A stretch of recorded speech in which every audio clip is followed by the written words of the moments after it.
Hello friend, मैं Rakesh Roshan learn tech to tech channel से। यार ये मेरा जावा स्क्रिप्ट का नेक्स्ट वीडियो है जिसमें आज हम लोग देखेंगे नोड लिस्ट। किसी भी पेरेंट एचटीएमएल एलिमेंट के अंदर कितने चाइल्ड एलिमेंट है उसके लिस्ट को हम कैसे मैनेज करेंगे, वो सारा चीज हम लोग इस वीडियो में देखेंगे। तो चलिए स्टार्ट करने से पहले जस्ट मैं आपसे रिक्वेस्ट करता हूं कि अगर अभी तक आपने मेरे चैनल को सब्सक्राइब नहीं कर रखा है तो सब्सक्राइब कर ले यार, बगल में जो बेल है उसे जरूर क्लिक करें जिससे मेरे जितने भी नए वीडियोस हैं उनके नोटिफिकेशन आपको मिलता रहे। तो चलिए स्टार्ट करते हैं।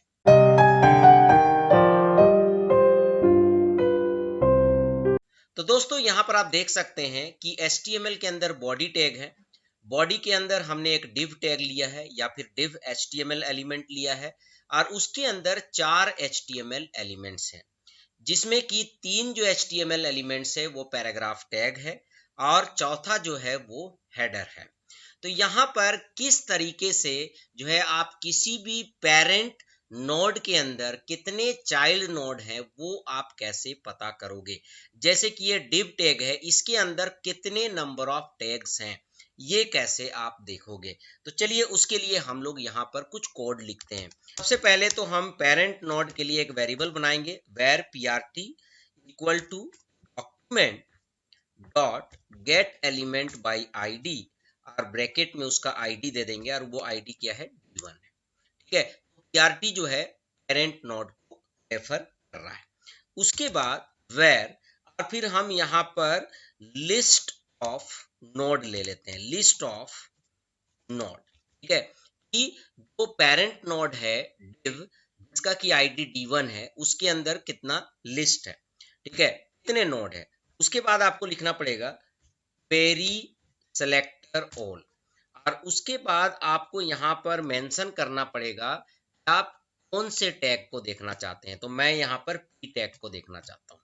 ठीक है, अब मैं यहाँ पर क्या करूंगा कि लिखूंगा document dot get element by ID और ये जो h1 टैग है उसका आईडी हमारा क्या है, a1 है। तो a1 dot inner HTML, sorry इसके बाहर होगा, इनर एचटीएमएल इक्वल टू हम यहाँ पर डिस्प्ले करना चाहते हैं कि कितने पैराग्राफ टैग हैं। ठीक है, तो कितने पैराग्राफ टैग है ये कैसे डिस्प्ले होगा। उसके बाद लिखना पड़ेगा लिस्ट ऑफ नोड और लिस्ट ऑफ नोड में क्या है कि जितने भी पैराग्राफ टैग हैं इनका पूरा लिस्ट आ चुका है, पर हमें ये देखना है कि कितने पैराग्राफ टैग हैं। तो उसके लिए आपको लिखना पड़ेगा डॉट लेंथ। यहाँ पर लेफ्ट साइड में आप देख सकते हैं दिस इज फर्स्ट लाइन आ रहा है, दिस इज सेकेंड लाइन आ रहा है, दिस इज थर्ड लाइन आ रहा है और लास्ट में 3 आ रहा है। दैट मीन्स कि यहाँ पर 3 पैराग्राफ टैग है। यहाँ पर कितने पैराग्राफ टैग हैं, 3 पैराग्राफ टैग हैं। इस तरह से आप क्या कर सकते हैं कि किसी भी HTML एलिमेंट के अंदर कितने HTML एलिमेंट्स है या कितने नोड है वो आप पता कर सकते हैं। तो यहाँ पर जो है D1 जो है, ये जो div आपका HTML एलिमेंट है इसके अंदर कितने पैराग्राफ वाले नोड हैं वो आपको यहाँ पर पता चल रहा है क्वेरी सेलेक्टर ऑल से। ठीक है, अब इसी को थोड़ा सा इंटरेस्टिंग बना देते हैं। हम चाहते हैं जितने भी पैराग्राफ टैग हैं इनका बैकग्राउंड कलर चेंज हो जाए। तो यहाँ पर हम क्या कर सकते हैं, एक वेरिएबल ले ले जे। ठीक है, और यहाँ पर एक फोर लूप चला देते हैं, फोर जे इक्वल टू 0। ठीक है, कोलोन और यहाँ पर मैं लिख देता हूँ list of node dot length. अपने आप जितने पैराग्राफ टैग होंगे उतने के लिए ही ये लूप चलेगा। और फिर मैं यहाँ पर जे प्लस प्लस कर देता हूँ, कर्ली ब्रैकेट ओपन क्लोज और यहाँ पर मैं सीधा लिख देता हूँ लिस्ट ऑफ नोड और ब्रैकेट में जे। ठीक है, ये इसका इंडेक्स हो गया।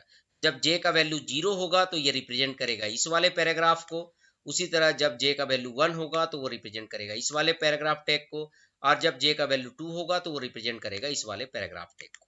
ठीक है, उसके बाद dot style dot background colour मुझे चेंज करना है। तो मैं यहाँ पर लिख देता हूँ बैकग्राउंड कलर इक्वल टू और यहाँ पर मैं कलर दे देता हूँ ब्लू, दे देता हूँ ब्लू। ठीक है, तो अब हम देखते हैं ये जो हमारा पैराग्राफ टैग है इसके अंदर जो this is first line second line ये जो लिखा हुआ है ये ब्लू होता है या नहीं। तो यहाँ पर मैं क्या करता हूँ कि इसे रिफ्रेश कर देता हूँ। तो यहाँ पर आप देख सकते हैं तीनों लाइन का जो बैकग्राउंड कलर है वो आपका ब्लू हो चुका है। उसी तरह यहाँ पर अगर मैं ग्रीन लिख देता हूँ, ठीक है, तो सभी का बैकग्राउंड कलर आपका ग्रीन हो जाएगा। तो ये केवल पैराग्राफ जो टैग है उसी का बैकग्राउंड कलर को ये चेंज कर रहा है, क्योंकि यहाँ पर हमने लिस्ट ऑफ नोट जो लिया है वो केवल पैराग्राफ टैग के लिए लिया है। तो इस तरीके से आप क्या कर सकते हैं कि आप लिस्ट ऑफ नोड को यूज कर सकते हैं।